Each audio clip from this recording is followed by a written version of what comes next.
ಈ ಡಿಜನ್ರೇಷನ್ ಆಗಲಿ, ಈ ಲಿಗಮೆಂಟ್ಸು, ಜಾಯಿಂಟ್ಸು, ಟೆಂಡನ್ಸು, ಇದಕ್ಕೆಲ್ಲ ಈಗ ಹೆಂಗೆ ಕ್ಯಾರೆಟ್ ತಿಂದರೆ ಕಣ್ಣುಗೆ ಒಳ್ಳೆಯದು ಮತ್ತು ಈ ಥರದ್ದೆಲ್ಲ ಇದೆಯಲ್ಲ, ಇದಕ್ಕೆ ಸಪ್ರೇಟ್ ಫುಡ್ ಅಂತ ಏನಾರು ಇದೆಯಾ? ಸಪ್ರೇಟ್ ಫುಡ್ ಅಂದರೆ calcium rich food. So the patient should concentrate on this calcium rich food. ರಾಗಿ ಆಗಲಿ, ಡೇಟ್ಸ್ ಆಗಲಿ, or any leafy vegetables. And even that non veg is good. Non veg chicken, fish is very good. ಫಿಶಲ್ಲಿ omega 3 fatty acids ಇರುತ್ತೆ. Omega 3 fatty acids not only for the muscles and also for the joints, these are good. And actually to maintain the Young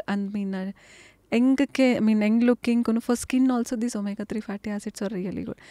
so ಈ calcium rich foods ಒಂದು ಇಟ್ಕೋಬೇಕು. ಮತ್ತು this one all anti inflammatory, inflammatory causing foods ಎಲ್ಲ ಕಮ್ಮಿ ಮಾಡಬೇಕು. ಅಂದರೆ ಏನೇನಂದರೆ sweets, sugars should be reduced.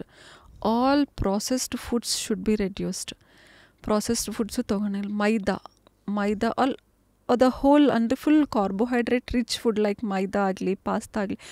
White ರೈಸಲ್ಲಿ ಏನಾಗುತ್ತೆ, that will only carbohydrates. Hole grain ತೊಗೊಳ್ಳಿ, ಬ್ರೌನ್ ರೈಸ್ ತೊಗೊಳ್ಳಿ, that is good because bran ಇರುತ್ತೆ, ಅದಕ್ಕೆ essential vitamins, fibre, everything will be there in whole grain. But ಈ white rice it's only of carbohydrates, white ರೈಸಲ್ಲಿ. So ಇದು avoid ಮಾಡಬೇಕು. And all fried food avoid ಮಾಡಬೇಕು. All fried food. Alcohol smoking ಹಾರ್ಟ್ಗೆ ಒಂದೇ ಅಲ್ಲ, ಜಾಯಿಂಟ್ಸ್ಗೆ, ಮಸಲ್ಸ್ಗೆ, bones also there is negative effects. ಬೋನ್ಸಲ್ಲಿ ಏನಾಗುತ್ತೆ, the calcium resorption will be more. ಅಂದರೆ ವೀಕ್, ಅಂದರೆ ಕ್ಯಾಲ್ಶಿಯಮ್ ಫಾರ್ಮೇಷನ್ ಒಂದು, ರಿಸಾರ್ಪ್ಷನ್ ಒಂದು ಬ್ಯಾಲೆನ್ಸ್ ಆಗ್ತಾ ಇರುತ್ತೆ. ಸೊ ಈ ಸ್ಮೋಕಿಂಗ್ ಮಾಡೋವಾಗ ಏನಾಗುತ್ತೆ, ಫಾರ್ಮೇಷನ್ಗಿಂತ ರಿಸಾರ್ಪ್ಷನ್ ಅಂದರೆ calcium will be taken out from the bone. So ಆ ಪ್ರಾಸೆಸ್ ಜಾಸ್ತಿಯಾಗಿ ಆಸ್ಟಿಯೋಪೋರೋಸಿಸ್, ಬೋನ್ಸ್ ವೀಕ್ ಆಗಿಬಿಡುತ್ತೆ.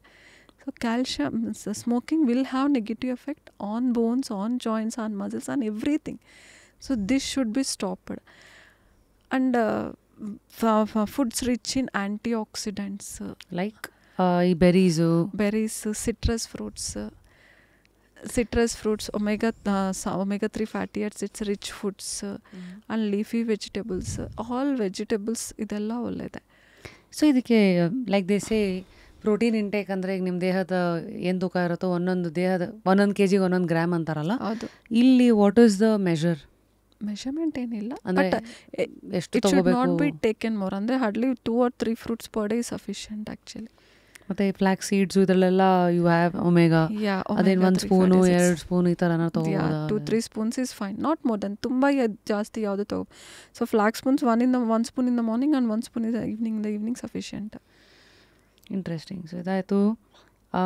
ಸೊ ದಿ ಆಲ್ವೇಸ್ ಸೇ, ಈಗ ಬಿಕಾಸ್ ಆಫ್ ಅವೇರ್ನೆಸ್ ಹೆಚ್ಚಿದೆ ಇವತ್ತಿನ ಕಾಲ, ಸ್ವೀಟ್ಸು, ಪ್ರೊಸೆಸ್ಡು ಇದೆಲ್ಲ ಯಾಕೆ ವಿಲನ್ ಆಗಿದೆ ಇವತ್ತಿಗೆ? ಅಂದರೆ ಇನ್ಫ್ಲಮೇಷನ್ಗೆ ಅದು ಹೇಗೆ ದಾರಿ ಮಾಡಿಕೊಡ್ತಾ ಇದೆ?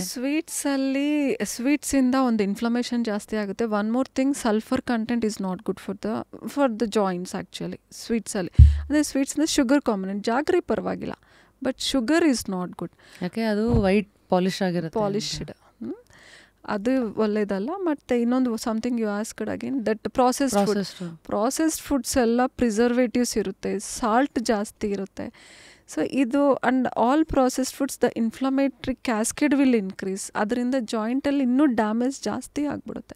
ಸೊ ಇನ್ಫ್ಲಮೇಷನ್ ಜಾಸ್ತಿ ಆದಾಗ ಜಾಯಿಂಟ್ಸಿಗೆ ಹೆಂಗೆ ಎಫೆಕ್ಟ್ ಆಗುತ್ತೆ? ಸೊ ಇನ್ಫ್ಲಮೇಷನ್ ಜಾಸ್ತಿ ಆಗಿದ್ರೆ ಅದು ಟಾಕ್ಸಿನ್ಸ್ ರಿಲೀಸ್ ಆಗುತ್ತೆ. It releases few toxins which again damages the adjacent cartilage, ಇನ್ನೂ ಡ್ಯಾಮೇಜ್ ಆಗ್ತಾ ಹೋಗುತ್ತೆ. So that is not good. So ಅದರಿಂದ ಆ ಪ್ರಾಸೆಸ್ಡ್ ಫುಡ್ ಎಲ್ಲ ಕಮ್ಮಿ ಮಾಡ್ತೀವಿ. And smoking, alcohol, I said ಅದನ್ನು. And protein is good. Protein ಸ್ವಲ್ಪ ಆದರೆ ಎವ್ರಿ ಮೀಲಲ್ಲಿ, ಆ್ಯಕ್ಚುಲಿ ಇಂಡಿಯನ್ ಫುಡ್ಡಲ್ಲಿ ಲ್ಯಾಕಿಂಗೇ protein. No one will take, only carbohydrates, fat ಅಷ್ಟೇ ಇರುತ್ತೆ. ಪ್ರೋಟೀನ್ ಎಲ್ಲಿ ತುಂಬ ಕಮ್ಮಿ. ಅದಕ್ಕೆ ಪ್ರತಿ ಮೀಲಲ್ಲಿ ಮೊಟ್ಟೆ, ಅಥವಾ ಪನ್ನೀರು, ಸೋಯಾ, ಕಾಳುಗಳು, broccoli, mushroom, anythings little protein should be added in every meal. Then only we can maintain the muscle strength. So ಈಗ ನಿಮ್ಮ ಈ ಇಪಿಯಾನ್ ಸೆಂಟರ್ನಲ್ಲಿ ಪ್ಲೇಟ್ಲೆಟ್ ರಿಚ್ ಪ್ಲಾಸ್ಮಾ, ಈ PRP ಅನ್ನೋದು ಪೇಷಂಟ್ದೇ ಅವ್ರದ್ದೇ ರಕ್ತನ ತೊಗೊಂಡು ಅದರಲ್ಲಿ ಅದೇ ಪ್ಲೇಟ್ಲೆಟ್ಸ್ಗಳನ್ನು ಮಾತ್ರ ಸೆಪರೇಟಾಗಿ ತೆಗೆದು ಅದು ಮಾಡ್ತೀರಾ? ಅದು ಹೆಂಗೆ ಮಾಡ್ತೀರಾ? ಅಂದರೆ ಇವಾಗ ನಾನು ಬರ್ತೀನಿ, ಓಕೆ.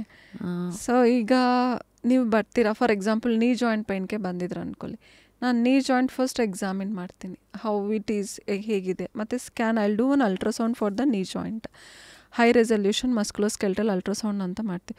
ಅದರಲ್ಲಿ ಏನೇನು ಡ್ಯಾಮೇಜ್ ಆಗಿದೆ ನೋಡಬೇಕು. ಲೈಕ್ ಕಾರ್ಟಿಲೈಸ್ ಆಗಲಿ ಆರ್ ಮೆನಿಸ್ಕೈ ಆಗಲಿ, ACL ಆಗಲಿ, PCL ಆಗಲಿ, what is the damage, what is the pain generator, pain ಎಲ್ಲಿಂದ ಬರ್ತದೆ ನೋಡ್ತೀನಿ. And after that we decide, mostly we treat with PRP or radio frequency ablation. PRP ತೊಗೊಂಡ್ರೆ ಎಷ್ಟು ಸಿಟ್ಟಿಂಗ್ಸ್ ಬೇಕಾಗುತ್ತೆ ಟು ಕಂಪ್ಲೀಟ್ಲಿ ರಿಕವರ್ ಅದು ನೋಡ್ತೀವಿ. ಆ್ಯಂಡ್ PRP ತೊಗೋಬೇಕಂದ್ರೆ we take at least 15 to 20 ml for one joint from your hand, ಇಲ್ಲಿಂದ ತೊಗೊಳ್ತೀವಿ. ಅದು ತೊಗೊಂಡು we process that and we separate the liquid component ಮತ್ತು ಸಾಲಿಡ್ ಕಾಂಪೊನೆಂಟ್ ಸಪ್ರೇಟ್ ಮಾಡ್ತೀವಿ. ಆ ಸಾಲಿಡ್ ಕಾಂಪೊನೆಂಟ್ ನಮಗೆ ಯೂಸ್ ಇಲ್ಲ, that is made up of red blood cells and white blood cells. ನಮಗೆ ಬೇಕಾಗಿರೋದು ಆ ಪ್ಲಾಸ್ಮಾದಲ್ಲಿ ಯೆಲ್ಲೋ ಕಲರ್ ಪಾರ್ಟ್. ಆ ಯೆಲ್ಲೋ ಕಲರ್ ಪಾರ್ಟಲ್ಲಿನೂ ನಮಗೆ platelet rich plasma, platelet poor plasma ಅಂತ ಮತ್ತೆ ಸಪ್ರೇಟ್ ಮಾಡ್ತೀವಿ. We just process in the machines and we separate that. ಈ platelet rich plasma which is important. If I take 15 to 20 ml, I get 3 to 4 ml of PRP ಅಷ್ಟೇ. ಆ PRP separate ಮಾಡಿದ್ಮೇಲೆ then we inject into the joint under imaging guidance. It's not a blind procedure. So ನಾನು ಈಗ cartilage ಹತ್ರ ನಾನು ಕೊಡಬೇಕು. So I should see where exactly it's torn out. It's not like complete ಒಂದೇ ಕಡೆ ಎಲ್ಲ ಕಮ್ಮಿ ಆಗಲ್ಲ. Only the weight bearing cartilage will be torn out common ಆಗಿ.